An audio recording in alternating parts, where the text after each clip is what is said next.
Oh, okay.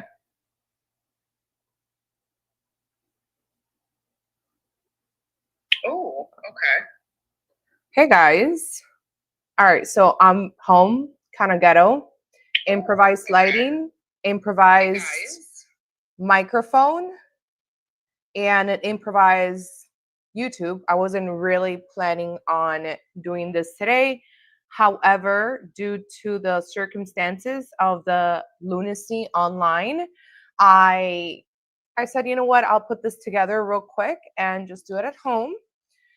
It's been a long time. For those of you who follow us on Mostly Peaceful, we are building out, well, our friend Adrian and producer is building out a new studio. So that should take about a month so that we can go back to recording our weekly podcasts, and be back in the routine and obviously cover all of the 2026 political races, of course, as we enter next year. It's already almost going to be October. I'm going to give about a few minutes more so that people can enter. I'm going to go on Instagram real quick. Please, if you're not subscribed to our channel, subscribe. And we don't have any sponsors. We are completely right now, we don't have any sponsors. The Jews are not paying me. Israel's not paying me, although that seems to be what everybody says about everyone who doesn't go along with what they believe in. But I'm going to go on Instagram real quick and make an announcement so that people can come and join us. Of course, this is going to be, after we record this, it's going to be on the YouTube, on the YouTube channel. So if anybody wants to watch it later, they can. But hold on, let me put live on YouTube. Please like this video so it reaches the algorithm. Let me post this. And I really miss recording weekly, to be honest, guys. I like YouTubing. It's just, it takes a lot. Join me. Okay. So I have a few notes that I want to go over. And I'm going to tell you guys the reason why I made this video is actually more personal than what's going on with Charlie Kirk or the online conspiracies or anything else. The entire Israel conversation, which, as you guys have seen, if you are online, it has completely taken over the algorithm on Twitter, on Instagram, on Facebook, everywhere that you go to, especially since the war started on October 7th. It's just, you can't escape it. And actually, I think one of the last podcasts that I did here on Mostly Peaceful, Bella was very sick, and it was me and Ian Smith. I think that was in April. And we talked about Israel losing the war, the PR war. We talked extensively about cancel culture on the right. So I have actually addressed this topic a little bit before. But if you follow my content, I'm not really into wars. I don't talk about the Russia-Ukraine. I do not talk about the Palestinian or Israel conflict. I just don't care for it. However, this has become personal for me because there are people in my life who I was or am friends with. I don't know where we stand anymore, to be completely honest with you, who were trying to push me to talk about this very harshly, who wanted me to be pro-Palestine, who were in a way trying to morally blackmail me for not picking a side. And it was mostly the pro-Palestinian side, right? Typically, we would expect the Jews or the Zionists to be a little bit more pushy towards defend me, be on the side of Israel, or else you're anti-Semitic. In my personal experience, I can't speak for everybody else. I can't speak for other content creators. In my personal experience, I've had the absolute worst experiences with those who are on the proud Palestinian side. They have threatened me. They have been racist to me. They have told me to die, to kill myself. They have been the absolute worst. So I just can't be on your side, right? If I have to pick a side, I'm not going to be on anyone's side. And if you follow me from day one, I really grew my account on being an anti-vaxxer before it was accepted, before it was cool to do so, before there was Maha, there was people like me who were on the fringe side of the medical freedom movement, who were talking about the dangers of vaccines. And it just, so this to me, like, guys, I literally learned the word. I just recently learned what a Zionist was. You want me to be how uneducated I've been about this whole thing? I'll be the first one to say I am uneducated about the Middle East. You can call me ignorant, you can call me uneducated. I don't know enough. I just don't. So I don't know enough. I don't know if it's a genocide. I don't know who's right. I don't know who's wrong. I don't know historically anything. So for me to sit there and give you my opinion or try to influence you into the Palestinians are right, they're the good guys, Hamas is good, or on the same side, the Zionists, the Jews, why would I do that? Why would I do that when I don't know enough? And that is a problem that a lot of content creators, YouTubers, podcasters, people online have. They don't know enough, but they want to tell you like they do. Maybe they do. Maybe they're like Tucker Carlson, who know a lot more. I simply don't, and I just don't care. So I was an anti-vaxxer. I have friends who, internet friends, who basically like are no longer friends with me anymore, block me from their stories, and disassociated with me because I won't be pro-Palestine, because I have criticisms of the Palestinian Americans, right? I'm not talking about the Palestinian people. That is very different. I feel for what they're going through. I think it's horrific. The images, the videos that I've seen on Twitter, on TikTok, on Instagram, I don't like to see that. I think, it's really, if you are a human, if you are a good person, you're not going to see a starving child or people getting blown up and laugh at them or be like, they deserve that, right? Despite Hamas being a terrorist organization or not, I'm not going to debate that. But if I see a child that is starving, blown to pieces, or fighting to just get a scrap of food, like I have seen it, of course, I'm going to sympathize with that. Of course, I'm going to feel bad about those people. I would never look at a Palestinian person because they're Muslim or they're brown or they don't share my religion, culture, skin color, whatever it may be, and be like, F you, you deserve that. But somehow that has become a point of contention for both the right and left wing of politics, where even when Charlie Kirk was assassinated, you had people mostly on the left saying, oh, but you don't care about the Palestinian people. I've never seen you post about the Palestinian people. Like, if that fucking mattered. A person that most of us knew, whether online or personally or not, was assassinated. We saw him pretty much, it was a public execution. So it's a lot different than me worrying about the war, whether it's there or in Ukraine or in Congo or wherever else there's conflict.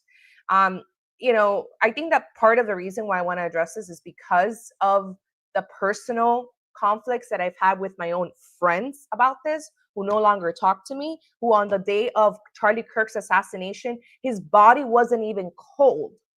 His body wasn't cold. I don't think Erica Kirk knew that her husband had been assassinated. I was already getting text messages about the conspiracy theories that Israel had killed Charlie Kirk.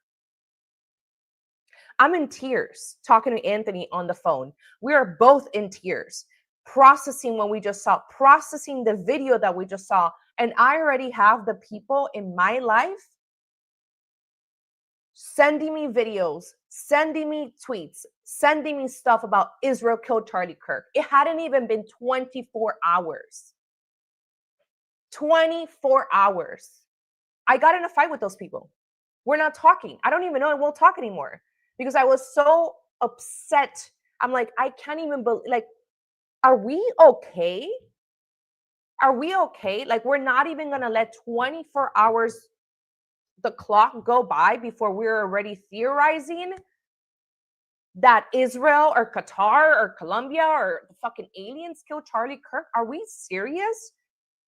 The crime scene hadn't been picked up. His body wasn't cold. Okay, whatever.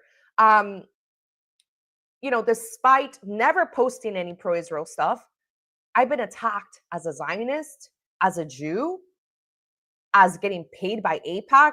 For the record, for all of you dumbasses out there, AIPAC does not pay influencers. AIPAC pays people in Congress and the Senate. They lobby. You know what the word lobbying is? Look it up. They don't pay anyone, not me, not the most pro-Zionist person that you know, not no one. Okay? They lobby the people in Congress and the Senate. There was this one time, I'll never forget. This is when I knew shit was getting weird. I was like, what the hell is going on? I posted a picture. I posted an article where they were talking about hot chicks on the right. And it was me, Ana Paulina Luna, and I forgot the third person. It had nothing to do with Israel. It had nothing to do with Palestine. It had nothing to do with Jewish people. It had nothing to do with anything. It was an article of us being attractive. You should see the comments about Ana Paulina Luna. You should see the comments. Jew, Jew, Jew, Jew, Jew. I'm like, what the fuck is going on? Like, what is happening to these people? I knew then, this was maybe last year, that shit was getting weird, okay? So the way I'm going to structure this video, we're going to talk about the Israel obsession on the right, how we got here. I'm going to talk about the rise of anti-Semitism, although some stuff is not anti-Semitism. It's just criticism of either Jewish people or the state of Israel. I'm going to talk about the conspiracy theories in the aftermath of the Charlie Kirk assassination, why I think a lot of them are ridiculous. Me personally, this is me. I don't want to influence you. I don't care for conspiracies anymore, period, end of story. I'm not telling you shouldn't care. Please, by all means, if you like conspiracies, consume them, love them, make love to them. I don't care for them. If you know me, I am a lot more involved in local politics. I care about changing my community. I care about when we flip the school board red. I care about that stuff. I care about flipping seats. I care about making a real change. I don't care to theorize about that stuff. I'm not telling you that you shouldn't care. Okay. Oh, Linda says you shouldn't care. I'm not saying that. That is me. So when people DM me, oh, did you see this video? Did you see this guy? The guy that shot from the back, from the front, from the side, da, da, da. I don't care for it. I am not that person. And I realize that a lot of people do, which is fine. That's why there's other people whose content you can consume. I'm not going to be that person.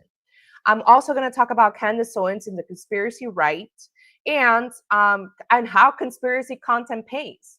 Because apparently everybody's getting paid except those people pushing conspiracy theories. Apparently I'm fucking sitting in a mansion on South Beach, okay, and driving, I don't know, a G-Wagon or something. AIPAC is funding me. Israel's funding me. The Jews are funding me. Qatar's funding me. Everyone's funding me. But I live a wholesome, pretty normal lifestyle. Okay? I'm still paying up debt. Like, I'm not rich at all.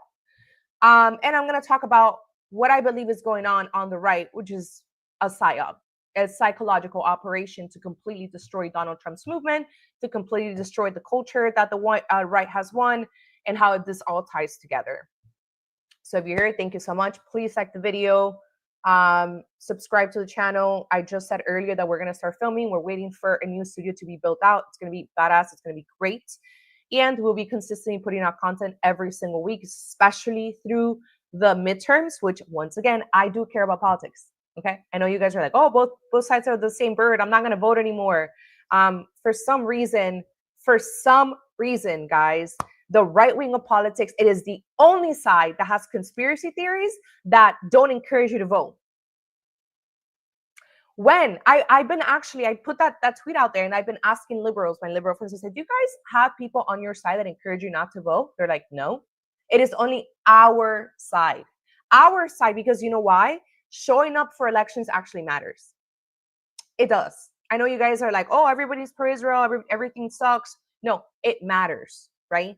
And the reality is that when it's an off season, unless it's a presidential election and midterms, people don't show up. We just won an election in June here in Miami. We flipped a seat in the city of Miami commission. You know how many people showed up? 5,600 people. You know how many people are registered to vote? 41,000 people. That is about 10%. So, and that's across the board in every single county, in every single municipality. People don't care. People don't care. And then they want to blame the Jews. They want to blame Bigfoot. They want to blame everyone but themselves, which is a problem for me because I am more of an activist and I am involved locally. I'm clashing with the right because I know what works, right? We have been able to flip Miami-Dade red. We have been able to flip our school board red. We have pretty much conquered the entire city. So I know it's possible. And yes, we do have Jewish allies. I know some of you guys hate Jews. I know some of you guys don't hate Jews. You just maybe don't like Israel. Maybe you have questions. But I know people have Jewish hatred because I've seen it firsthand. And when I'm being accused of being a Jew as a derogatory thing, that's a problem. I have a problem with that. All right. Because especially if you call yourself a Christian, a Catholic, whatever it is. Hey, I think anti-Semitic reels are funny. Same thing with racist stuff. Same thing about Latinos. I'm not here to like bash you or like trying to like guilt trip you into stuff. But if you are a person of faith, if you are a Christian, God calls you to love everybody. The blacks, the Jews, the yellows, literally the purple people, even the trannies. That's just a fact, right? If you don't like it, go argue with the Bible. So how do we get here? How do we get to a point where everything is blamed on Israel, where everything is about Jewish people, where today, if you go see my story, there is a woman, a Candace Owens fan, attacking me and Isabella on Twitter, calling us Jewish, telling us that we have Jewish physiognomy. I don't even know how to say that word. You know, guys, English is my second language. And she's like, oh, well, why do you care that I'm calling you a Jew? Aren't Jews a chosen people? Do not piss on me and tell me that it's raining. You are calling me a Jew because you think it's derogatory because you use it as an insult. That's a problem. Okay. You know, I think one of the reasons why we got here is because there has been cancel culture on the right for years.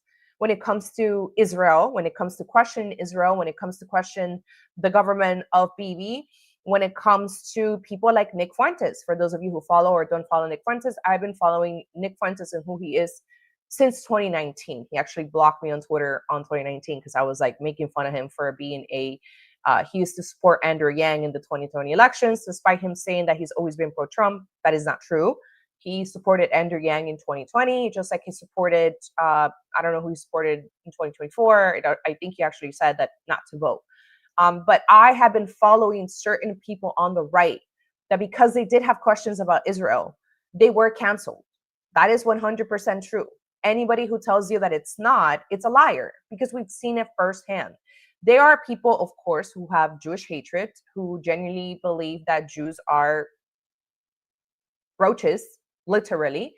But there are people who have legitimate questions about, let's say, the war crimes that are happening, that they think are happening in the conflict in Gaza. They have questions about AIPAC. They have questions about funding. They have questions about donors. They have questions about lobbying. And what has happened in the past, which is how we got here, is that those people were canceled. Those people were treated like pariahs. Those people were told that they were anti-Semitic. Those people were told that they were wrong. And what happens when you try to shame people into the dark corners of the internet, like it happened to Nick Fuentes, who's more popular than ever? They deplatform Nick Fuentes from everything. They deplatform him from Twitter, from YouTube, from Instagram, from Meta, everything. And you know what happened? He had to build his own platform, Cozy.tv, because I watch America First shows for a very long time. Not because I agree with him on everything. I find them highly entertaining. Period. And, you know, he got more popular. He is more popular than ever. And now, today, this was back in 2019, fast forward, it is 2026, he's on PBD. He's on your algorithm. He's all over TikTok. They said he was a misogynist. I'm watching TikTok and there's all these girls making content about him. 150,000 viewers the other night when he was talking about Charlie Kirk. So we cancel this person, right? This very problematic, well, you can call him racist, you can call him anti-Semitic, whatever you guys want to call him. And what happens is today, as it stands, he's more popular than ever. And what's going to happen, since the Charlie Kirks of the world are gone, who were really a very moderate person with bright ideas, a great debater, that vacuum is going to be filled by the Nick Fuenteses of the world. Don't blame me. I'm not Gen Z. I'm an older millennial. I don't care for any of that. I'm just telling you guys what's going to happen. Happened to Kanye West, right? We saw the cancellation of Kanye West, and we could say, hey, listen, Adidas didn't have to have him, Balenciaga, etc. Guess what? More popular. People still loved him. People were jamming out to his Hell Hitler song this summer. Again, if you're Jewish, don't get offended. If you're somebody that's like, Linda, I disagree, that's fine. I'm not here to tell you what's right or wrong. I'm telling you what's happened. Organizations like TPUSA, PragerU, they have been gatekeepers for, Israel. That is 100% true. Charlie Kirk, that's why Charlie Kirk and Nick Fuentes bumped heads for years, because, Charlie Kirk was a gatekeeper. And I'm not saying that he was wrong, and I'm not saying that he was right, because he said it. He said it. I want to appeal to the majority of normie Americans. It is true. There is a far left and there is a far right. These are fringe people. We don't try to appeal to these people. We try to appeal to these people. I agree with Charlie on that. I have to agree. So I think that's how we got here. And then, you have all this gatekeeping, you have censoring of people, you tell people they're anti-Semitic, you kick people like Nick Fuentes out. We see the thing with Charlie Kirk. October 7th happens, which is the war in Israel and Palestine starts, right? And it's now been 2 years since that. And people have witnessed the Israel army do a lot of damage on the Gaza Strip. They can't deny it. The aerial footage, you can't deny it. You can't deny the starving children. You can't deny the rubble. We've all seen it. And we can sit here and say they're justified, they're not justified, they're committing war crimes. Me personally, I do not know what defines a genocide. So I will not say that Israel is committing a genocide, despite the fact that I'm being shamed, that I'm being bullied, that I'm being told you have to say there's a genocide. I don't know that. I was at a dinner last week. There was 3 of us after the Charlie Kirk memorial. My friend was pushing me. It's a genocide. It's a genocide. I said, what is a genocide? What is the definition of a genocide? Maybe it is. I'm not saying it isn't. I don't know that, because I am humble enough, even though I come off as a bitch and too crazy sometimes, I can say that I don't know enough. I don't know enough. I have seen articles like the one in the New York Times very recently, where they presented a starving Palestinian child. They ended up retracting that story. The child already had some sort of genetic condition. You want me to propagate stuff just so I can be like, oh, look, she's pro-Palestine, or part of the Zionists or whatever? I am not going to do that, because I don't know enough. Okay? So now we have 2 sides of the political spectrum who are heavily anti-Israel. Not my problem. I'll be honest with you guys. I never wake up and ask myself, how are the Palestinian children doing? And you don't either. You don't. You just don't. I just know you don't. Or same thing with the Israelis. Unless, of course, you have ties to these people, of Jewish people, Israelis, I'm sure Arabs here in the US do. I don't even think of people in my home country. So I'm not going to sit here and be like the other influencers are like, oh, free Palestine. Yeah. I'm not going to do that. It's just not my thing. So, then we get to the rise of what they say anti-Semitism, which to me, there's 2 different sides of this. The left, okay, my friend Anthony was reporting on the Palestine or pro-Palestine protests in college campuses. He told me it was undeniably anti-Semitic. They were harassing Jewish students. They wouldn't let them go through classes. They were telling Anthony that if he didn't commit to being pro-Palestine, that if he wasn't going to say like, I'm pro-Palestine, they were attacking him. They actually assaulted him for wanting to record what was going on in these college protests.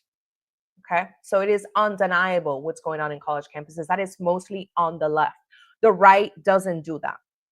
Even if the right is anti-Semitic or anti-Israel, whatever you want to call it, they just don't do that. They're not violent, not very violent. They don't really do those type of protests. They're not really going to sit there in a college campus all masked up and like try to prevent Jewish students. They don't do that. Their stuff stays mostly online. Their stuff is mostly about AIPAC influence in Congress and the Senate. Their stuff is about Netanyahu, which I really don't know much about, which is I don't talk about it much either or care to. But again, I am forced to talk about this due to the insane amount of just the internet, really. And I think that a lot of this, like I said, is cancel culture. It's kind of like what happened with BLM. They were forcing people to be pro-Black. They were forcing people to be calling everybody a racist if they weren't posting a Black square during the George Floyd riots, if they said anything remotely negative about the Black community. They were 100% shaming people for being anti-Black or calling them racist for no reason, to be completely honest. The same thing has happened with anti-Semitism. A lot of this is actually self-inflicted. And I'm not blaming you, the average Jewish person. No. There are organizations which are mostly on the left, like the ADL, the Anti-Defamation League, Stop Anti-Semites, and others who have doxed Americans, who have had cancel campaigns to get people fired, to get people deplatformed, to get people kicked out of college campuses. If you don't know what the ADL is, if you don't know what Stop Anti-Semites is, I suggest you look them up. They're pretty bizarre people. There has also been hate speech laws. I personally fought against that here in Florida. When that was going on, nobody cared about it. Candace Owens didn't care about it.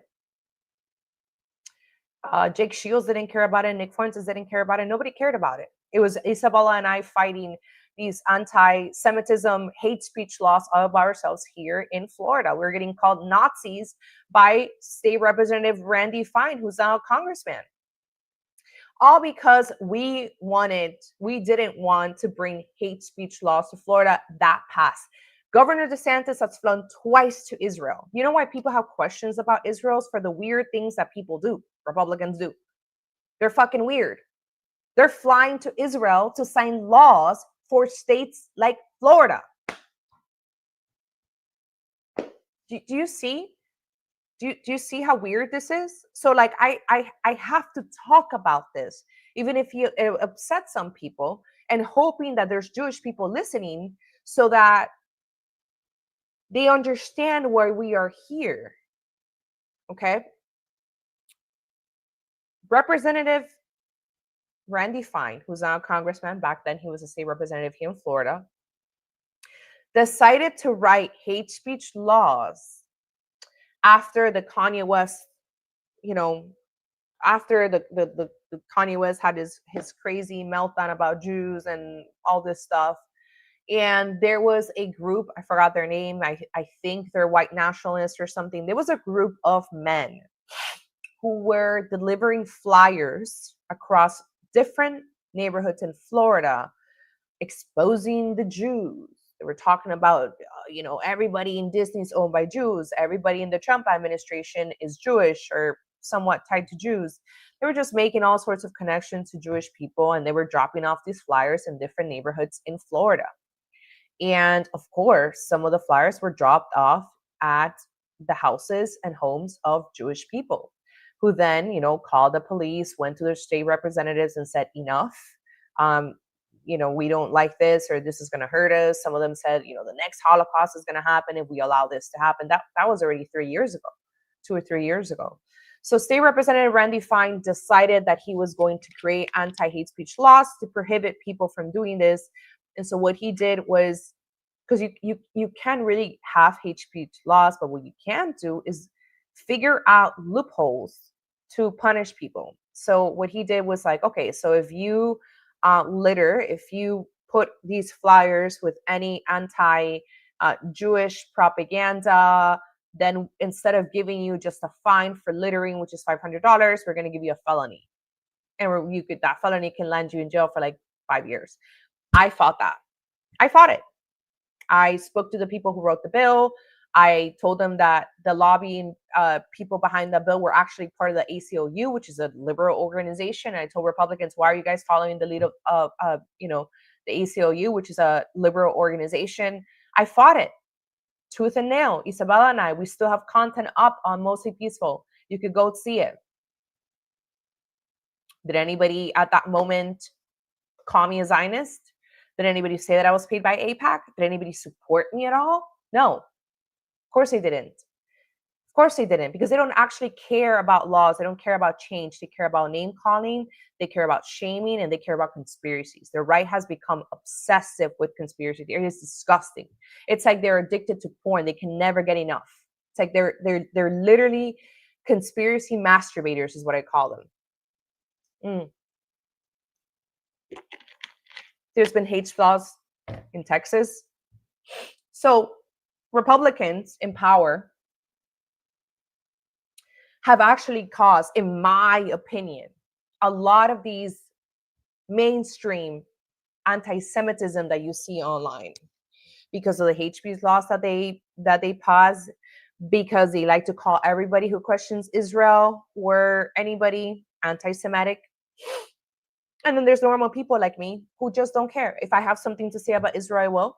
Or, Jewish people, I will. Personally, if you guys follow me, I have a local enemy of mine who happens to be Jewish, Billy Corbin.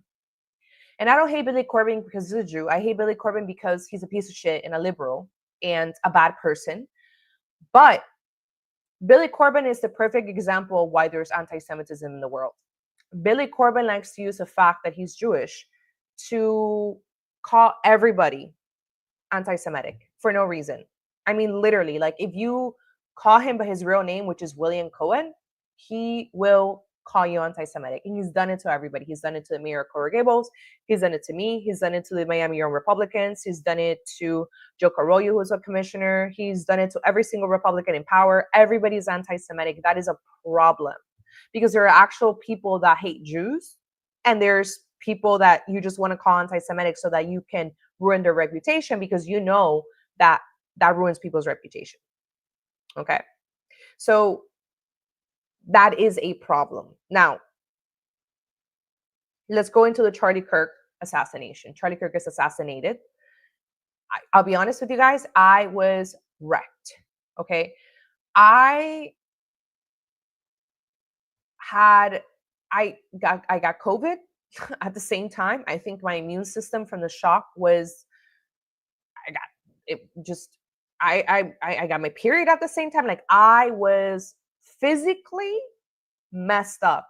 And I genuinely think it's because we're not supposed to see that type of violence. We're not. And somebody said it's worse because let's say you watch a movie and you see violence, or you see it with somebody else, but you don't know them. But because you do know this person, even if it's not person, you see them on their algorithm all the time. We've been seeing him debating. It is a lot more shocking than if it was a regular person that you didn't know, right? So it was really hard on me when that happened. The body wasn't even cold. And the conspiracy theories started to pop up on Twitter about Israel, about this, about that. I went on Twitter and it was just, it was just insane. That's when I got into a fight with a friend of mine because I said, what are you doing? So let's get into this narrative, okay? Because I've been talking about it a little bit about Candace Owens, and I really didn't want to talk about Candace Owens because she has a cult-like following, and her cult-like following likes to gaslight people. They also like to call everybody paid for. Apparently, Candace Owens is the only person in the world, the only content creator in the world with millions of followers who you are not allowed to question. You're not allowed to question her. You're not allowed to push back. You're not allowed to disagree. Everyone in the world, even Jesus Christ, has haters. detractors except Candace Owens. We are all paid to post at the same time. That is what her followers tell us. And then they like to gaslight, oh, she didn't really say that. What she meant was really this, as if we were retarded, as if we were stupid. But her cult-like followings, I'm not shaming you. We watch her show. I also watch her show because I want to know what's going on. Her cult-like following makes me understand how many dumb people there are on the right. I just never realized that until her following, quite literally. So what happens is all these rumors start going around about Charlie Kirk.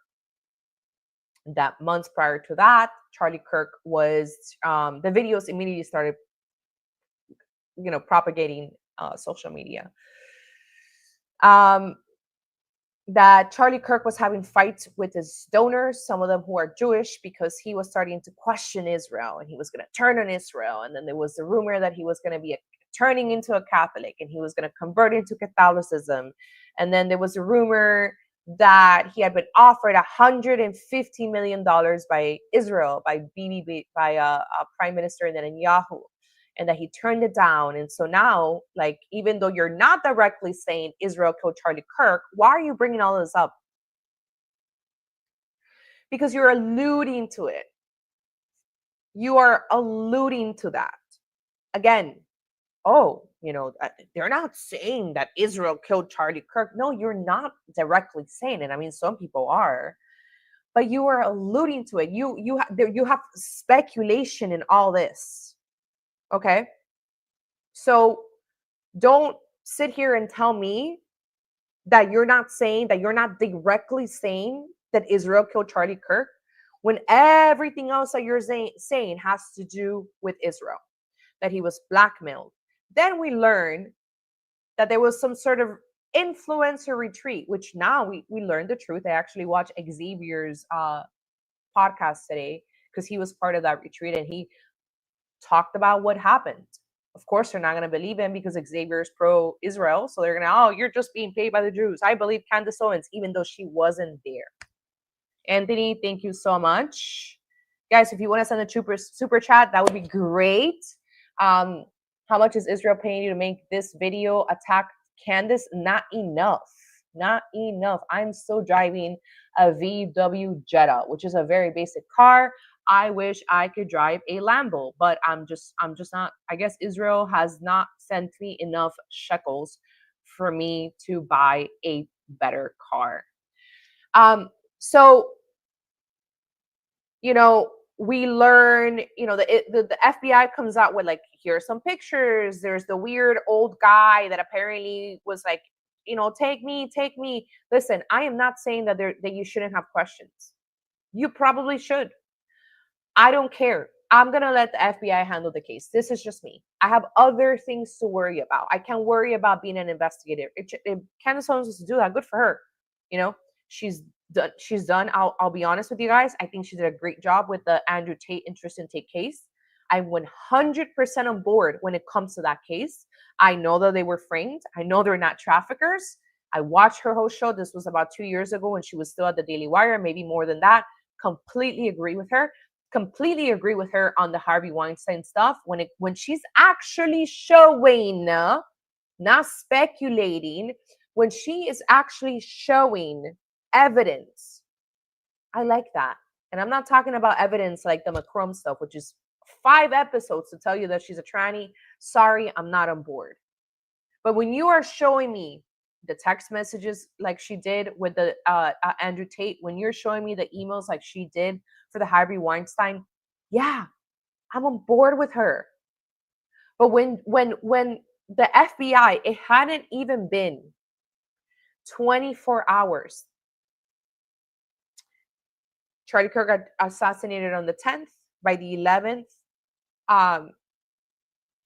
Candace Owens had already put up a tweet that said, the dumbest fucking sentence. I swear to God, like, sometimes she's so low IQ. I'm like, are her followers really this dumb? She said, where is it? I lost the tweet. But she basically said, oh, immediately after the shooting of Charlie Kirk, the FBI or the FBI took over the case over the local police. What?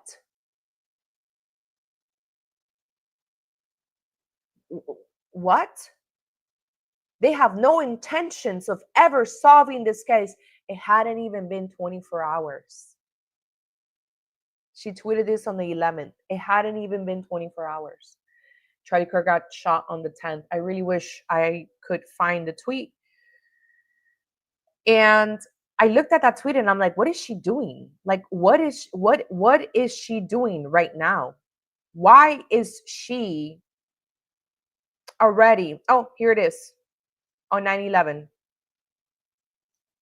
The feds immediately interjected and took over the case from local police departments. Yeah. Yes, Candace. Yes, I know that you're just asking questions and you think you're smarter than everybody else. Smarter than the president, smarter than the FBI, smarter than everybody else, smarter than Netanyahu, everybody else. Yes, the FBI and the feds are going to take over the assassination of Charlie Kirk. Yes. Why is that problematic? Of course they fucking will. Of course they did. Do you see, like, there's stuff that I'm like, okay, I understand her questions, but this is low IQ. Low IQ. If they wanted to catch Charlie Kirk's, it gets worse. If they wanted to catch Charlie Kirk's killer, they would have immediately publicized all pictures and videos, and the internet would have solved it in minutes.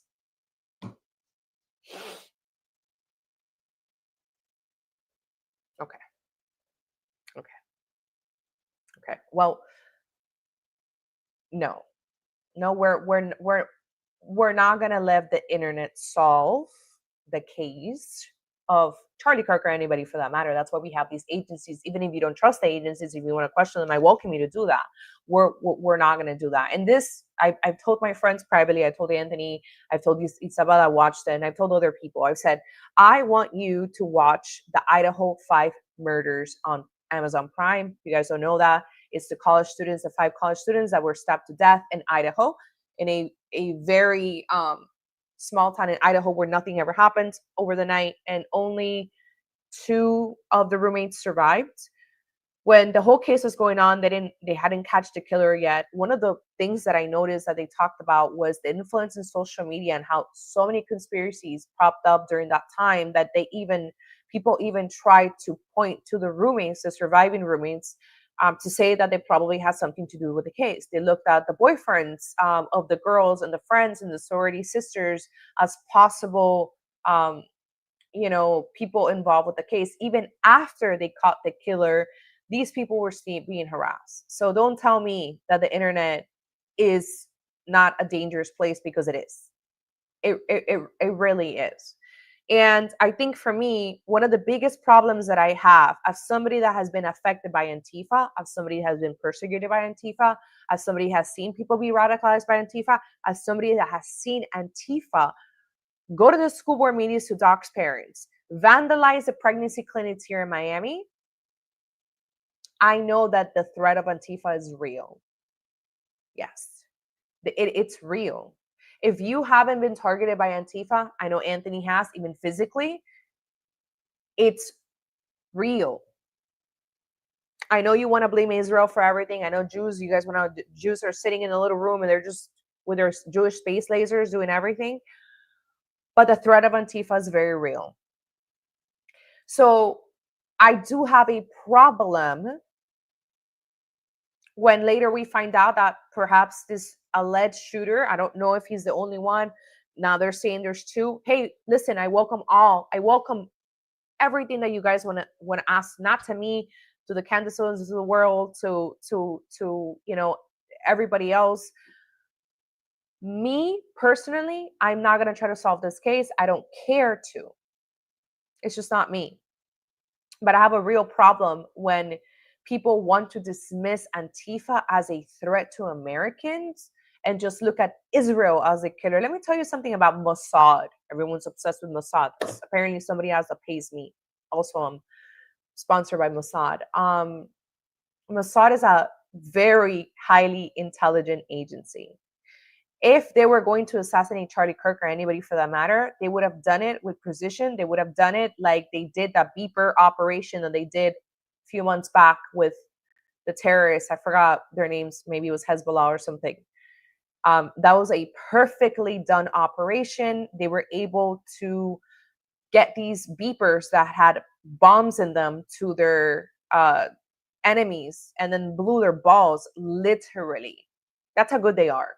They were not going to assassinate Charlie Kirk from a freaking rooftop, or now Candace Owens says it could be underground.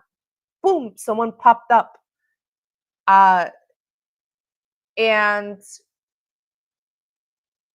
you know, they would have done a better job, probably even poisoned him. This week, I was hanging out. I went to get an IV at my friend Leila's wellness center. And there was a doctor, Dr. Buttar, that during he became very big during COVID for being an anti-mask, anti-vaxxer, everything person. And he was actually poisoned. Yeah. And they think the government killed him because he was getting too problematic. I don't know if that means the CIA. I don't know if it means the bad administration. I don't know if it means Mossad. But that's really what they do. Like when they want to take you out, it's probably that way. It's not going to be in front of a bunch of college students so they can propagate more of the conspiracy that Israel is behind everything. So, Anthony, what mic are you using? I don't know. I can send it to you later. It's this little thing from Amazon, and you connect the other piece to the computer. And it's pretty good. I want to talk to you guys, you know, now we're in the conspiracy side of this.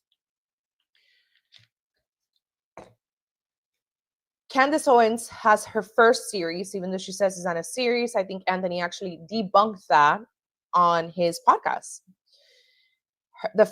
She goes on to talk about Netanyahu and how he lied about a letter. I don't know about any of that.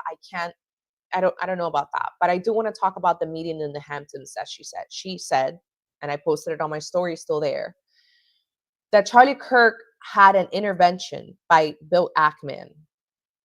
I was like, oh, okay. Like at that point, I was like, oh, okay, shit. Like maybe, right? Oh, Bill Ackman invited Charlie Kirk to the Hamptons with all of his friends and influencers and something. Don't quote me. I can pull the video if you guys want to. Just let me know in the chat. And he had this intervention because Charlie Kirk was starting to question Israel. And because Charlie Kirk was starting to turn against Israel, everything's Israel. And I was like, okay, maybe. Maybe, right? At that point, I was like, okay, shit, like, okay, maybe. So she goes on to say this stuff. And then I'm starting to question, well, where did she get, what is the source? What is the source of this story? We come to find out that the source is a far left person named Max Blumenthal, who I posted also on my story. Someone that right now is currently trying to fight the Trump administration so they don't label Antifa as terrorists, as a terrorist organization that they are. Somebody that is known to be a propagandist. That is the source. Her followers were fighting me down the DM this weekend saying, oh, no, that's not the source. She is on her own show quoting Max Blumenthal. She says sources. I have many sources about what this happened. Well, guess what? Influencers that were at that retreat come out. People from Turning Point USA come out. Bill Ackman himself comes out to talk about what happened. And what happened and what she said and what these people said, the conspiracy theory said something that was outlandish. And what happened? Two completely different things. What they said happened was that Bill Ackman had organized this event in the Hamptons that he paid for. He said that was true. That is true. He paid for the event. But it was a Intervention. I feel like that word, it's so ridiculous to use, because when I think of intervention, I think of my family sitting me down and say, hey, can you come over for dinner? My family is there. And then they say, hey, listen, we're worried about your drinking habits. The last 5 times we see you, you're shit-faced out of your mind. You're making a fool of yourself. You're flashing people. And I think that you should get into rehab. That is an intervention, right? Can we all agree? Chat, can we all agree that's what an intervention is? And I'm like, oh shit. Charlie Kirk had an intervention. The truth starts coming out. We find out that it was actually Charlie Kirk who organized the event. He's the one that was texting people. It was Charlie Kirk and his team from Turning Point USA. It was a very private event. We find out that Bill Ackman was there only for 1 or 2 sessions. The influencers, about 30 to 35 influencers, were invited. We find out that they had different sessions. Some of them were about the economy, relationships, conflicts in the Middle East, including the Israel topic. No one is denying that.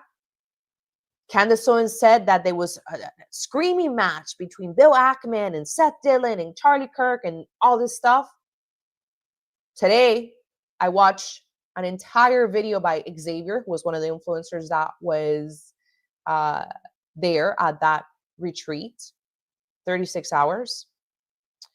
And Xavier says that he was invited back in June. You guys can go watch his latest podcast. He posted it yesterday. And by the way, I love Xavier. I traveled with him to the border before. We were invited to an influencer trip. We had to pay for our own flights, by the way. Not every single time that you're invited, they pay you. They don't pay you. Sometimes they'll pay for your flight and your hotel. Sometimes they'll just be able to pay for your hotel. And Xavier says, look, I was invited by Turning Point USA back in July to this retreat in the Hamptons. They told us that it was going to be basically what Charlie Kirk wanted to do was find a bunch of Charlie Kirks and recreate the model of people going to college campuses to debate. And in this retreat, pretty much it was him coaching these individuals on how to handle these questions. So every session would start up with and again, this is not just from Xavier. Other influencers that were there said the same thing that Xavier said. But of course, we already have Candace Owens who presented a narrative, and people are saying, I don't believe these people that were there. We believe her. What? In a court of law, you could never do that. Because once you present evidence, what do? You change your mind. But the thing is, her cult operates like liberals do. So they say, listen, like whatever, and he didn't mention her name. He said, people online, that is not what happened. We were invited. It was very short.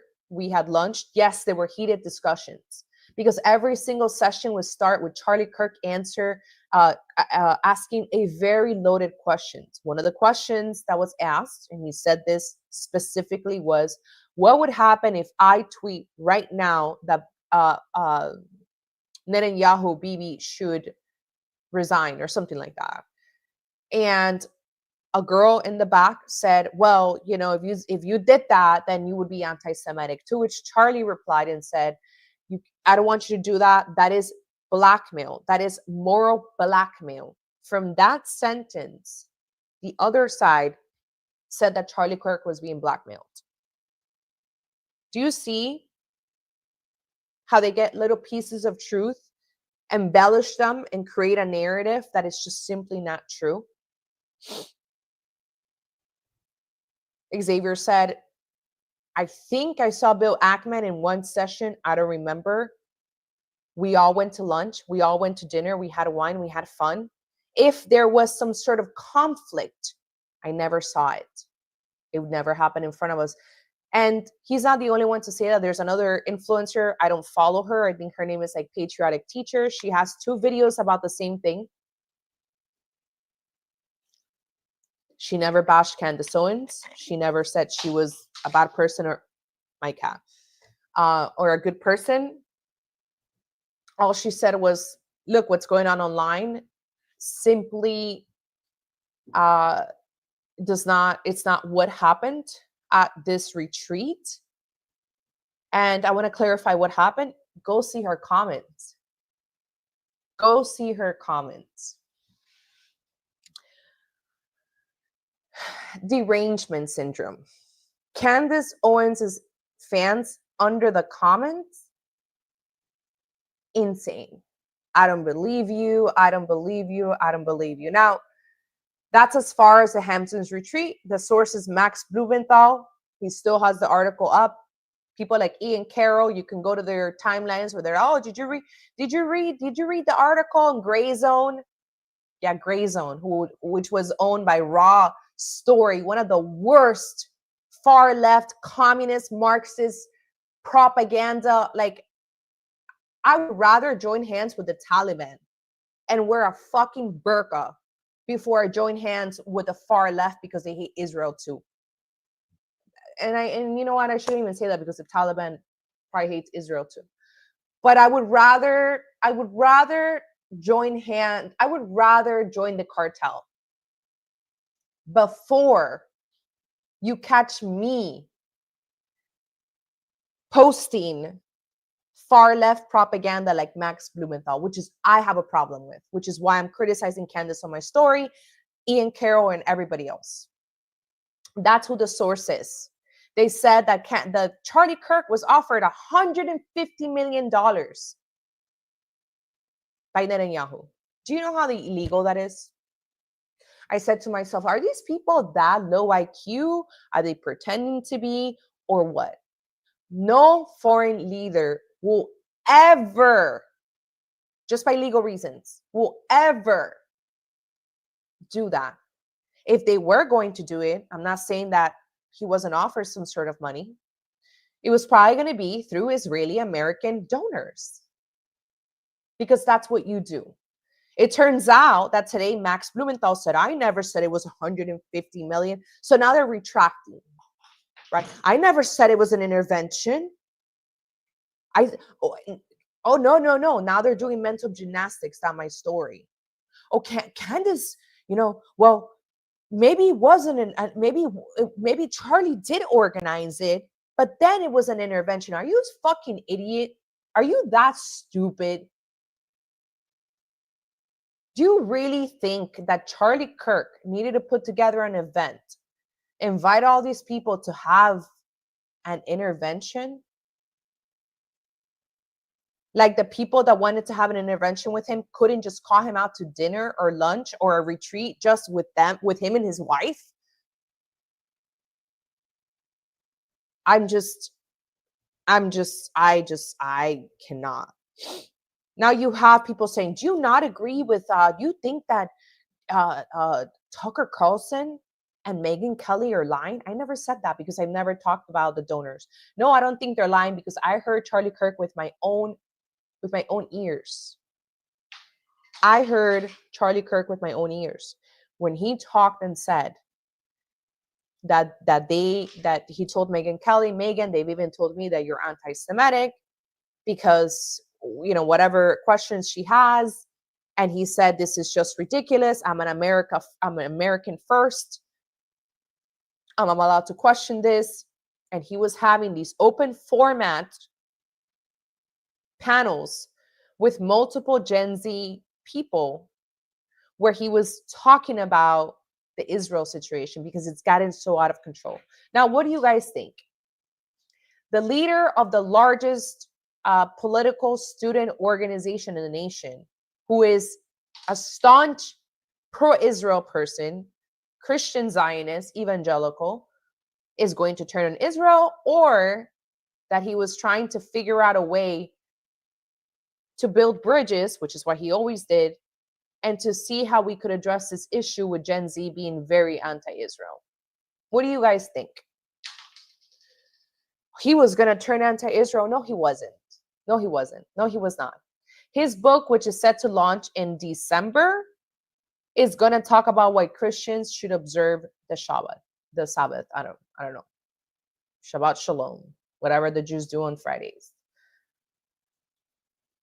I just saw a video 2 nights ago of Erica Kirk saying her story of how they met, which is longer than the one that Charlie Kirk gives because, you know, women, we talk more. And she talks about how they met in Israel, or they saw each other. You know, Israel's very meaningful to them, especially because, listen to this, Erica was doing some sort of ministry with her mom in Israel, and she went to pray at the Wailing Wall for her future husband. Swear to God, saw the video on TikTok herself. And she's like on some sort of like panel, or people are asking her about her and Charlie. And that then when she was going back home from Israel, she saw Charlie at the airport. You really think these people are going to turn against Israel? Like, are we really that stupid? Are we really that stupid? You know, they said he was becoming a Catholic. Not true. Debunked. And I'm a Catholic myself. Debunked. But now there's a whole trend about becoming Catholics and all sorts of things and whatnot, which some of it to me is a little fake. I don't necessarily think that they're being genuine about their conversions as much as they want to be part of the cool kids club with the Groypers and Nick Fuenteses of the world. That's just me. I don't know. Maybe I'm just old and out of touch. Now there are conspiracy theories about Erica Kirk being potentially guilty. Where is this coming from? The Candace Owenses of the world. Well, she hasn't propagated that. Her audience has. I posted some of it on, and not just her. I mean, it's all over TikTok. They're saying that she should be investigated. They're saying that she should be investigated. They're saying that to investigate the people at Turning Point USA, because everybody could potentially be involved in the murder of Charlie Kirk. Okay, I guess. I mean, whatever. I mean, sure. If that's what people want to believe. Now, these are all the conspiracies that have transpired. People tell me, oh, well, why don't you want to ask questions? I never said that. I never said you shouldn't ask questions. Like I said, I'm not trying to influence you. Me, personally, I'm not going to sit here and try to solve the Charlie Kirk equation. I don't want to watch videos. I don't care. The rooftop, the picture of Dairy Queen, the underground tunnels, the two shooters, the trans furry stuff. I'm going to let the FBI and authorities do their jobs. If you guys want to entertain that, that's fine. I'm not shaming you. Good for you. I have a lot on my plate. I simply don't care enough. Now, Candace Owens, she never really shows any evidence about anything. She speculates. And I watched every single one of her episodes. So don't sit here like, oh, you don't watch her. That's why I don't. I watched her. And I exchanged notes with my friends, with Anthony, my friend Josue, with Isabella, and we're all like, what the fuck is wrong with this woman? Like, either she's being purposely deceiving to people, or she's grifting, or she's in a manic state, or, I mean, I don't know. This is not the first time she does this, by the way. Very recently, within the last probably 4 months, when she had Ian Carroll in her show, for those of you who follow, they said that they were going to have proof that Israel was blackmailing Kennedy Jr. I kid you not. Ian Carroll still has those tweets up right now saying that he knows for a fact that Israel has blackmailed Kennedy. When I've asked over and over again on Twitter, because I like to be annoying, and I fucking hate Ian Carroll with a passion, the bug-eyed bitch, I hate him. When I asked over and over, where is the proof? Their cult members tell me in the comment section, oh, we don't need any proof because we know that Israel has blackmailed anybody.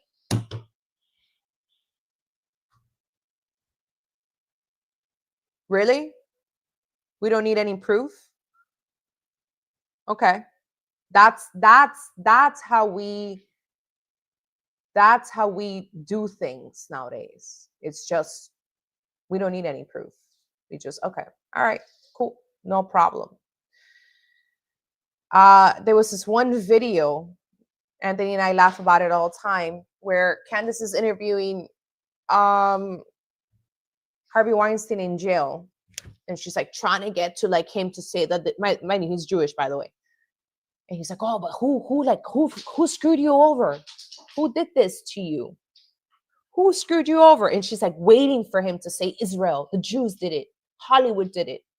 And he ends up saying something like, I don't know, like the company that he worked for or something was in Saudi Arabia or Qatar. I mean, I lost it laughing because it was so funny that she was trying so hard to get him to say that it was Israel, the Jews, and he just wasn't doing it. You know, she keeps saying, oh, I never said Israel killed Charlie Kirk. No, you've insinuated it enough times. You've insinuated it. You have speculated it. And it's the reason why you brought up the alleged blackmail. It's the reason why you brought up the fact that he was being pressured by donors, allegedly. It's the reason why you brought up the letter that allegedly Netanyahu wrote to, or Charlie Kirk wrote to Netanyahu. So you're not saying it directly, but you are speculating enough that it's now a big conspiracy.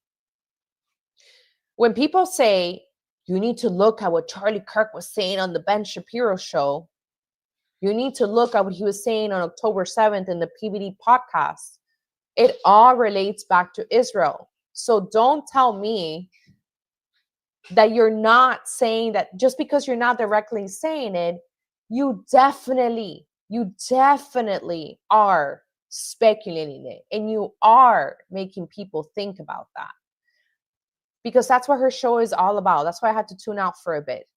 Everything goes back to Israel, no matter what. Now, people ask me, people have said, oh, she's not paid. She's the only one that, you know, is saying the truth. First of all, I believe that she was paid by the Justin Baldoni team. I believe that she was paid by the Harvey Weinstein team. And I believe that she was paid by the Tates as well. Because she was doing, she's been doing basically PR for those people. And I agree with her on Harvey Weinstein. And I agree with her with Andrew Tate. I don't agree with the Bridget McCrone. And I think it's ridiculous.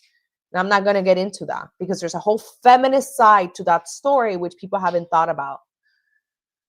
But there's things that I agree with her. And I do believe that she is getting paid 100%. Now, when you give the Trump administration 90% bad coverage, 99% bad coverage, and all you do is say that he's owned by Israel, he's owned by Bibi, and you create all these false stories that they're going to put hate speech laws because of Israel and all this stuff, I do have to question your intentions. And I do have to question whether you are an agent of chaos and you are being paid for by another country. Nick Fuentes said it. Sorry, guys. Give me. Oh, my cat stole my cup. Nick Fuentes was one of the first ones to say, you know, is Candace, her obsession with the first lady of France is so freaking weird to me. Like, I really give a crap about whether this lady has a little penis or not. Like, I don't care if Macron was groomed by 15 trannies. I don't.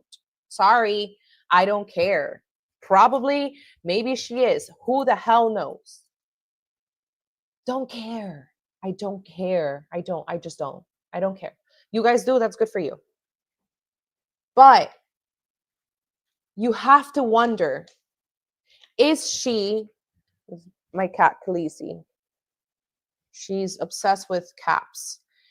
You know, is she being paid to do this to France as well? I mean, I don't know. She has a huge audience. Why can't we ask those questions? Her audience says she starts asking questions. Why don't you like her asking questions? Well, I have questions about her. I have questions about why she gives 99% bad coverage to Donald Trump despite him doing good things. She never says anything good after he got elected. Never. You know who else did that to Trump? Still does that to Trump? The mainstream media. I have a problem with that. I do. She defended Jimmy Kimmel on free speech, saying, oh, you know, Jimmy Kimmel like basically alluding or trying to say that it was Donald Trump and his administration and the FCC who cracked down on free speech. Guess what? He's back on air. We come to find out that that never happened. That never happened. Disney made that decision. Now they're fighting. Now they're fighting Next Star, and I forgot the other organization, saying, no, we're still not going to allow him in certain local radio stations. We're not going to do that. And now we come to find out that it was never the Trump administration, like they said. Democrats like to project. Everything that the Democrats accuse Trump is doing is really what they're doing. Now, Elizabeth Warren came out and said that she was going to investigate Next Star, and I forgot the other organization, company. Why aren't they, putting Jimmy Kimmel back on? See, the Trump administration never did that. However, Candace Owens sat there on her podcast. I heard her myself and defended Jimmy Kimmel. Yesterday, he gave her a shout out when he went back on air. So I do have to question where she stands. I do. And I have to question whether she's being paid to be an agent of chaos. And I don't care her entire cult following wants to hate me. You can block me. And I think part of it has to do with the fact that she has a new far left audience. If you go on TikTok, you're going to see how many lefties love her. Not because of her politics, not because she's a good role model, but because they hate Israel. It's the Horseshoe Theory. Both sides hate Israel, both sides merge, and now she has a far left audience who she needs to appeal to. So she appeals to them by shitting on Donald Trump. She appeals to them by giving them bad coverage. She appeals to them by siding with people like Jimmy Kimmel. And it's weird. It's really weird. And it's even more weird when she's the only content creator. I've never seen DC Drano do this. I've never seen the typical liberal. I've never seen Theo Vaughn's of the world. I've never seen anyone but Candace Owens convince her audience that anyone who talks bad about her or pushes back is paid for. Now, is there campaigns? Is there a possibility that there could be agencies or organizations who want to have a campaign to bash Candace Owens? I believe that. Show us the proof. Show us the proof. See, we have seen documents. Maybe more than a year ago, we saw a document of a campaign about Nick Fuentes. We were able to see that there was an actual campaign paying influencers, I don't know if right and left, maybe both, to put bad content about Nick Fuentes. Candace Owens can't produce that. It's just pure speculation. Most like everything else that she says. I have a problem with that. I'm going to tell you guys, I'm already talked for like an hour. I don't want to go over an hour and 30 minutes. Right? An hour and 15. Oh, yeah. Conspiracy content pays. Conspiracy content pays. Everybody that has been obsessed with the Epstein case for years, I'm not talking about the last couple months with the with what's going on with the Trump administration prior to the election. The Alex Jones of the world, the InfoWars of the world, the Owen Schroeders of the world, the Lukes of the world, all these people, they have t-shirts about Jeffrey Epstein. They have merch. Who killed Epstein? Epstein didn't kill himself. Their views are thousands, millions of views. The Candace Owens podcast this week, go look at the views. Millions. 4 millions. I saw. Good for her. Like I said, I used to be a fan of hers. It's not like I'm a hater or like, no, I used to be a fan of hers. My first political event was Candace Owens and Charlie Kirk. Ever. It was the first event I ever went to. This is not about hating. I do not resonate. I've caught her in so many lies, including the fact that Macron wanted to lower the age of consent. No, he didn't. Now you're forcing me to defend Macron because you lie and lie and lie, and your followers are so low IQ that they don't even fact check. Sorry if you get offended by that, but it's true. Alex Jones made a killing off of InfoWars conspiracy content. Ian Carroll is making a killing off of conspiracy content. That pays. Those people who accuse everybody else of being paid off by Israel, by AIPAC, whatever, they are the ones that are cashing in. Their paywalls, their subscriptions, their merch, the views on TikTok, all pays. Okay? And I want to finish off with telling you guys what I think is actually happening on the right, which is something that I've discussed with Isabella privately, other content creators, some politicians as well, some people of influence. I believe that we are going through a psyop, which is dividing the right ultimately so that the left can take over again. What happened was, obviously, Donald Trump wins the election 2016. He starts a war against the mainstream media.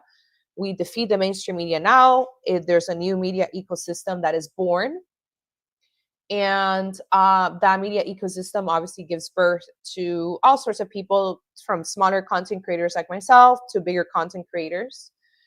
And what happens is that they lost control. By they, I mean, I don't know if you want to call it the cabal, the people in power, the Illuminati, whoever you guys want to call it. Donald Trump wins the 2024 election again, and Meta, Google, everybody else is like, all right, well, we're screwed. We have to, on X, Elon Musk bought it. We have to allow back all these people. I call them digital refugees. They have to allow people back in Meta. Google yesterday said that they're going to allow people that were censored for political speech back on the app on YouTube. And what happens is like, okay, millions of dollars are going into research of how we can defeat MAGA. We can't defeat them anymore like we thought we could by calling them racists, bigots, Nazis, yada, yada, yada. What we can do is use their own tools to defeat them and put as much propaganda out there as there is to let them fight with each other. And unless you haven't noticed, especially if you're on Twitter, for those of you who are, there hasn't been a single day since Donald Trump, before he was inaugurated, that there hasn't been some sort of controversy or fight amongst the right about this new term. It started in December with the HB whatever visas. It hasn't stopped. They know the trigger words. They know what triggers the right. What are some of the things that trigger the right? Free speech. Now it's Israel. Immigration. They know it's also national security, surveillance system. It has been psyop after psyop after psyop. The right used to be the people that would see a headline and say, no, no, no, I'm not going to jump ahead and see the headline that CNN came up with. When they said Donald Trump, they had the PP tapes, remember? That Donald Trump had pissed on some Russian whores or something. They did the Russian collusion hoax. People were like, no, no, no, this is a lie. We need to debunk the mainstream media. You know what's happening now? We don't do that anymore. The right is basically becoming everything that they said they hated about the left. So they saw headlines in the New York Times that said that Palantir, which is owned by Peter Thiel, was going to gather all your data. Oh, surveillance system, scary. They're going to gather all your data. This is how we're going to, the tech bros, the digital, I mean, this shit was all over. The government has been using Palantir for years. I don't know how to break this down to you guys. The government has been using Palantir for years. ICE, the way that they're catching all these illegals here, is through Palantir. I know. I know, it's crazy. They very recently, I saw another conspiracy theory. They said that Marco Rubio and the State Department, listen to how crazy this is. Ready? They were going to revoke the passports of American citizens for criticizing Israel.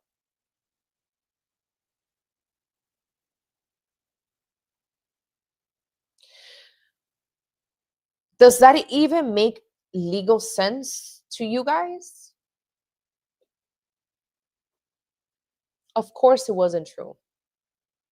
Of course it wasn't true. But I don't get paid to debunk every single conspiracy theory on the right. I don't. I simply don't. And I mean, I could go on and on. Now it's the Charlie Kirk stuff, the Epstein stuff, which was completely, it was a hoax. I'll actually show you guys what I haven't done it because like I've been so depressed over the online bullshit that I just don't even care. This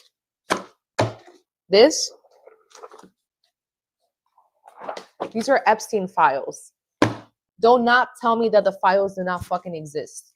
These are Epstein files that your favorite influencers don't want to tell you about. Candace Owens, as an example, did a whole video debunking the Tate case and the Harvey Weinstein, and the Harvey Weinstein was a series. The Tate was one video. And then she had Tristan and Andrew Tate separately on her show again. Again, I agree with her 100%. I agree with her on that stuff because I'm able to be unbiased when I need to. She did a great job with that. And she sat there and she told us that, you know, she told us the truth about these cases, the women that were lying, and including underage women. But she can't do that about Jeffrey Epstein. She can't do that for Puff Daddy. I'm going to tell you guys something. This right here, Governor DeSantis signed into law here in the state of Florida back in 2024 that the Palm Beach court, right? So remember, the Epstein case is very old. It's a 20-year-old case that we're talking about here. Maybe more, right? 2016 when it all started, 2006. Oh yeah, so 19 years, 20 years. The Epstein case started here in Palm Beach, Florida. The documents, the original grand jury documents, which is this, were sealed. And the federal government doesn't have access to that. That's something else that conservatives don't want to talk about. When they say, oh, Trump doesn't want to release them. There are certain documents that are in the court, which the judge only the judge can release. Not Penn Bondi, not Kash Patel, not Donald Trump.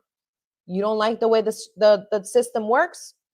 Hey, don't take it up with me. Take it up with the founding fathers and whoever made this whole system. So these documents weren't available to the public until 2024. Because of that, because you're only able to release them if you are the judge. So Governor DeSantis signed an executive order. They made it into law that they would be able to release the grand jury testimonies, the grand jury file. This is what it's called here in Florida, the original case. Just so you guys know, if you don't know what a grand jury trial is, testimony, pretty much there's an investigation that takes place. Let's say that I have a spa and I am being investigated for happy endings and for trafficking women and prostituting them, right? There's witnesses. They go to the police and say, hey, listen, this chick over here in her hair and nail salon and massage parlor, she's allowing happy endings. And she, whatever. So what happens is there's an investigation, detectives, blah, blah, blah. They gather this testimonies, investigations, phone calls, they trace people, whatever. They present that to a grand jury And that grand jury will say whether there is probable cause to then charge this individual with said crimes, which also people don't like that.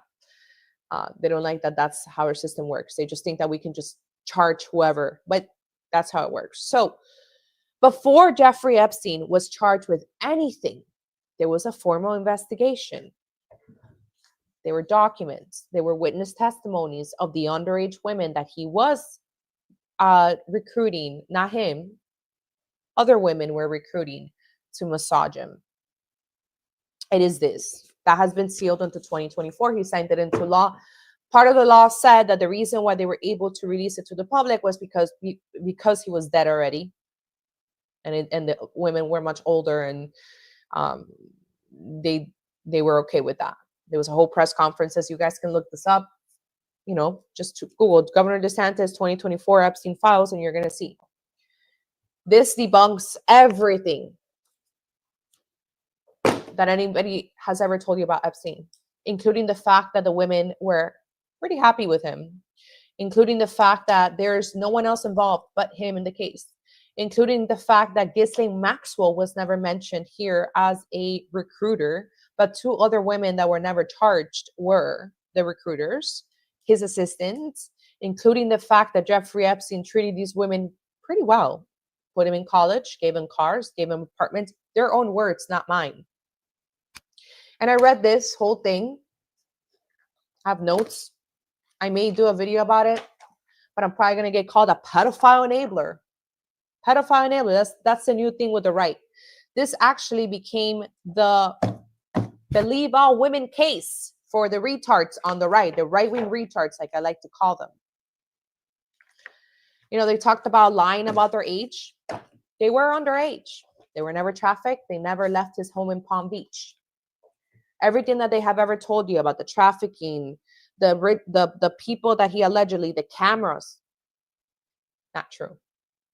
Oh, he's Israeli, he was Mossad. Don't have any proof of that, all speculation. But that's a story for another time. So with that, I conclude my talk for today. I'm going to read some super chats. I already read Anthony. Thank you so much. Yes, Mossad is going to pay me $1 million for this.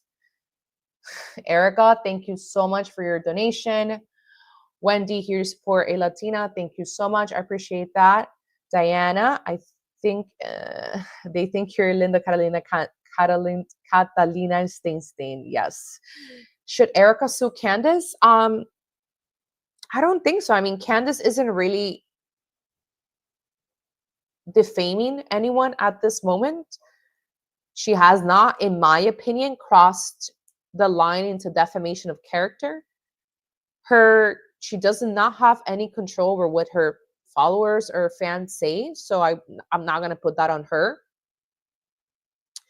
I don't think that there's any probable cause for a lawsuit. Perhaps Bill Ackman can do that, but I think she was very careful with her words. I think that there's only, I was thinking about that. I think Bill Ackman should sue Max Blumenthal. I hope he does, because I fucking hate that little far left retard. But I feel bad for Erica. I know people are saying, oh, she's has full makeup on and she's smiling and she's, already making, she's on stage and doing this and doing that. So what? Christians, especially evangelical Christians, and I will say this about evangelical Christians and their love for Israel, and just the way that they are. I'm not an evangelical, I'm a Catholic, born, raised Catholic school. And I love Catholicism, even though I'm not the best Catholic. I think it is the true religion, but I'm not going to get into theology or anything. I'm not an expert, nor do I care, to be honest with you. I think that evangelicals, especially, they understand that heaven is a reward, and they look forward to heaven. Charlie Kirk apparently used to say, like, we need to make heaven fuller. So, I think that for evangelicals, especially, and Christians overall, they understand that the body may not be here on earth, but if that person acted the way that Charlie Kirk acted, he will be in heaven. And that to them is a reward. I think that she's also a professional public speaker. She was a pageant queen. Those people just have a different, they just know how to handle, be more professional and handle stuff a little bit different. And I think the conspiracies are ridiculous. That not the other stuff about the shooter and other people. Yeah, possibly. Maybe there was another shooter. What do I know? I wasn't there. Maybe it was from the back, like people are saying. Maybe it was from the front. Maybe it was fucking from the floor, like Candace said, like Ninja Turtle style. They came from the floor, I guess. But as far as Erica Kirk being involved, I don't think so. As far as Turning Point being involved, I don't think so. So who knows? Who really knows? I think that this guy, she was a contestant in a Trump beauty pageant. Weird coincidence. There's no weird coincidence. What is the weird coincidence? Donald Trump has owned pageants, most of the pageants, Miss USA, forever. Who else owns pageants in America? How many pageants do you think that there is? People love to do this. Just look for the, oh, her mom was a part of the fucking Department of Health at one point. I can't. I think this is, yeah, people who judge how someone grieves have absolutely never lost somebody so close to them. Everybody grieves differently. I agree. There was somebody in my family who lost their child, 14 years old, in a really bad accident. And this was over 25 years ago. One time we were talking about it, and she said, when my son died, I was actually the strongest person in my family. I was the one consoling my mom. I was the one consoling my father. I was the one consoling my husband, my other children. I barely cried until way later I was alone. Maybe Erica Kirk is going through the same thing. Who knows?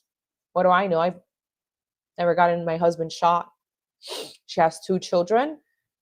Immediately when her husband died, they basically probably called her and said, here's his will. And in here, he wants you to be the president and CEO of Turning Point USA. What is she supposed to do? Thousands of employees she's going to put on hold. Plans are going to be put on hold. She's facing one of the most monumental times of her life. She never, unless you believe that she killed him, like some idiots do, she probably never imagined in a million years that she was going to be in this position, where not only is she burying her husband, but she has to raise those 2 kids on her own, a 1-year-old and a 3-year-old. And now, I mean, think about it. When you are 3 years old, that you have learned how to talk and you actually recognize your mom and your dad, do you know how hard it's going to be for her to have to repeat to Gigi, I think that's the daughter's name, every time she asks about her dad, that he's never going to come back? I think about that a lot. Honestly, I've thought about that. I've said, what is she going to do? Kids are going to keep asking over and over again, where's my daddy? Where's my daddy? Where's my daddy?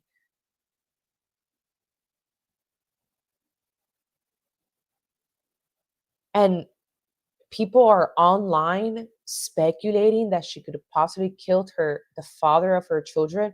Have you seen the videos of them, how in love that woman was? Let me tell you something. Not a lot of people inspire me with love.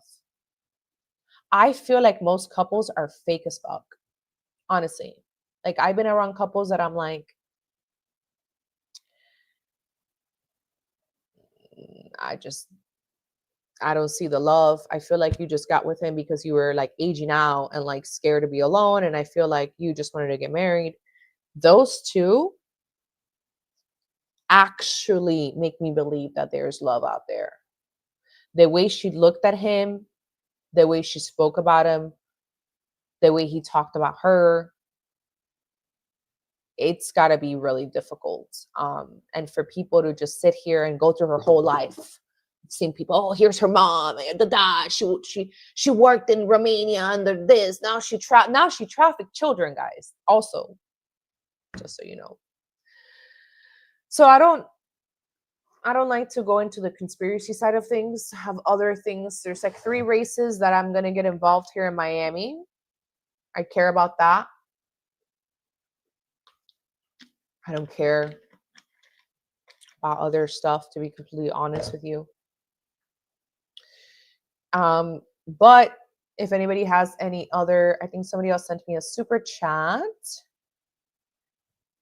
Teresa Star, thank you for all the work and info. You are very welcome. Yeah, the way she looked at him, it really killed me. If anybody else has any questions, type it now before I disconnect.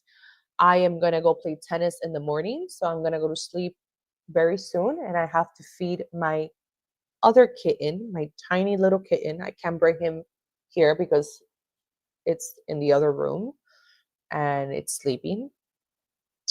But I hope this was informative. Thank you, Diana. And I really want to get back to making more YouTube videos. I'm just really busy. Like, managing the store takes a lot of time out of me.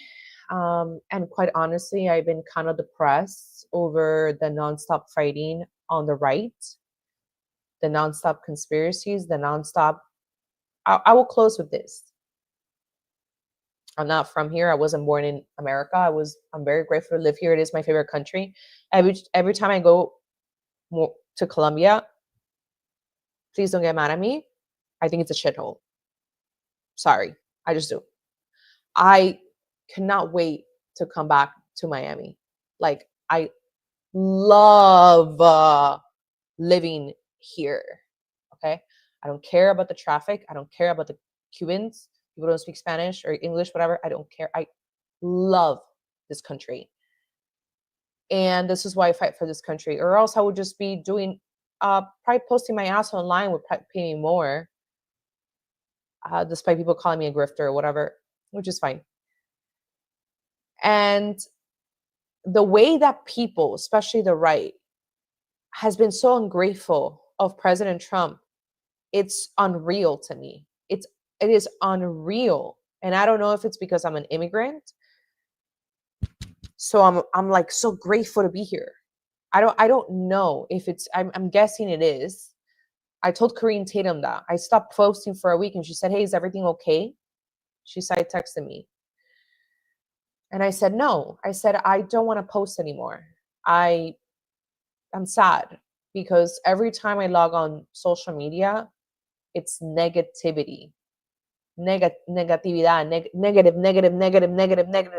If it's not the Israel stuff, it's not the Jews. If it's not, Trump is going to do this, overreacting. It's too much. And we are so blessed, like Charlie said on election night. God's grace for us sinners in this country, of abortion nonstop, of wars, of letting us have Donald Trump back. Donald Trump, both parties are the same because they support Israel. Really? You think both parties were going to sit there and say that autism, that you think Kamala Harris was going to sit there and said, like Donald Trump said yesterday, not to vaccinate your child with all these vaccines because it could cause autism? He didn't say it directly, but he did. He insinuated it when he talked about Cuba not having autism, when he talked about the Amish. Really? You think that? You think that both parties are the same, but we have, every month we've had lower and lower border crossings. You think that? We have people self-deporting but you think both parties are the same. Okay. And it doesn't make a difference. I'm not saying Donald Trump is perfect. I'm not saying you shouldn't criticize him. I'm not saying that he's not going to do things we don't like. He said he was going to stop the war in Gaza and Israel. Hasn't happened. It's not just up to him. It's obviously up to Israel, who keeps bombing everybody. But he's been very good on a lot of stuff.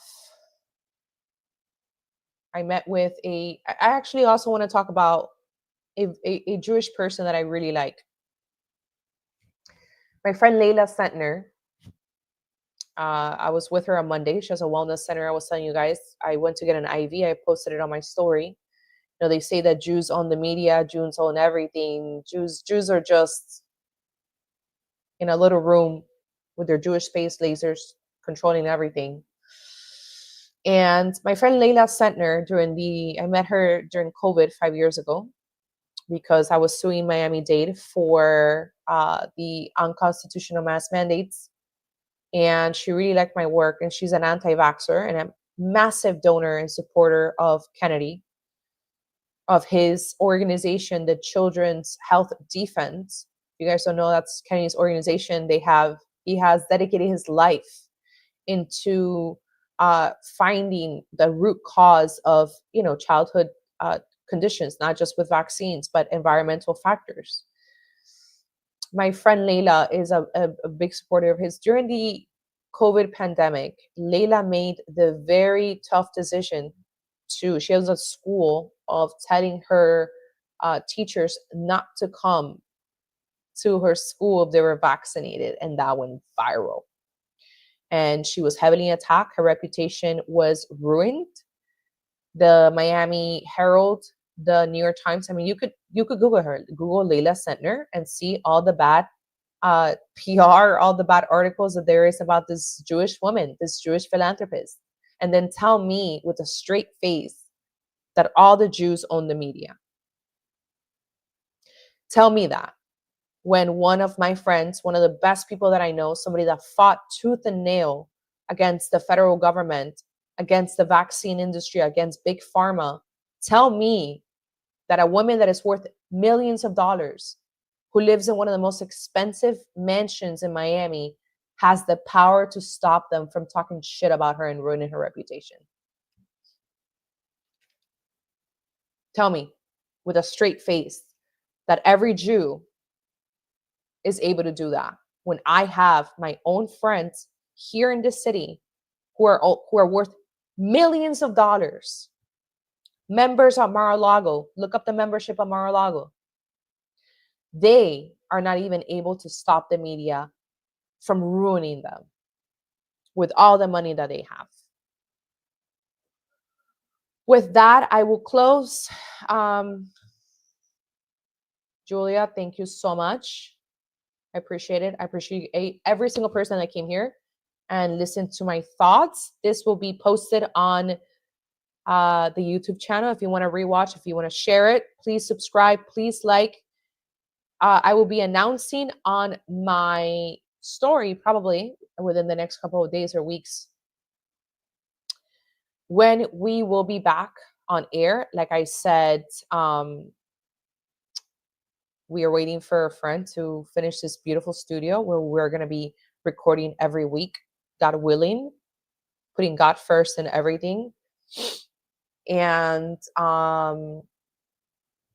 Ariela, thank you so much for your super sticker. I totally appreciate it. Fred, the reason why Jews have more power is because they organize better. They put their money where their mouth is, and they get shit done. I've seen it firsthand. And they also offer money, which a lot of people don't want to do. AIPAC, as an example, that people say should be listed as a foreign agent, I'm fine with that. If you guys want to change the laws and you want to have AIPAC registered as a foreign agent, you can do that. You can lobby your state representatives to do that. As an American, if that's a point of contention, I think you guys should do that.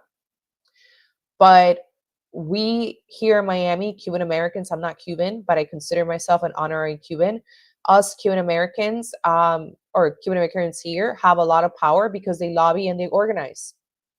That's why they call it the Cuban mafia, similar to what they say about Jews. So if people want to get power, they organize, they lobby, and they put their money where their mouth is. That is my advice to people.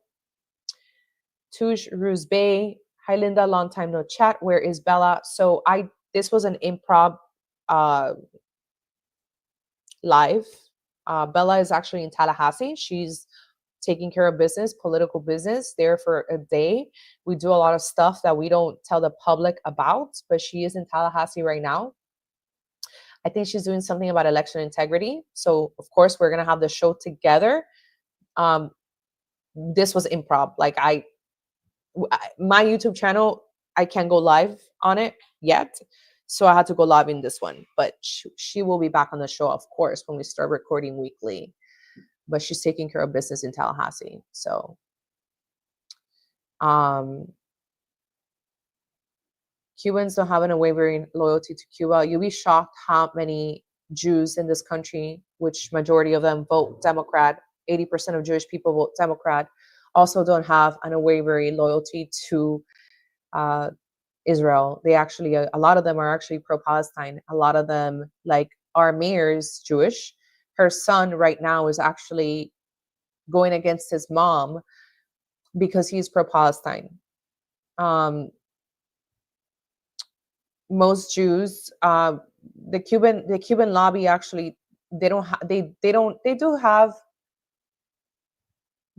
that they have an unwavering loyalty to Cuba, but a lot of the things that they organize for and lobby for is for Cuba, for the sanctions and other things.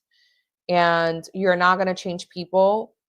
There's nothing you can do unless you're going to kill all Jews or kick them out. I mean, I don't know what your solution is to stop people from lobbying, organizing, and funding. You can either change the laws if you don't like it, or I don't know what your solution is. I don't know if you're going to send Jews to Israel, even though a lot of you don't believe that Israel is Israel. It should be Palestine. I don't know. Are you going to send them to Guantanamo Bay? Like, what are you going to do? There's nothing you can really do about it unless you change the laws. So that's why I say you need to organize and lobby. And a lot of people are like, oh, I'm just going to give up because voting, nothing matters, right? Like I said at the very beginning of this podcast, the right is the only side of the political spectrum that has conspiracy theories which lead you to not vote. Think about that. And with that, I must go. Have a good night, guys, and God bless. Bye.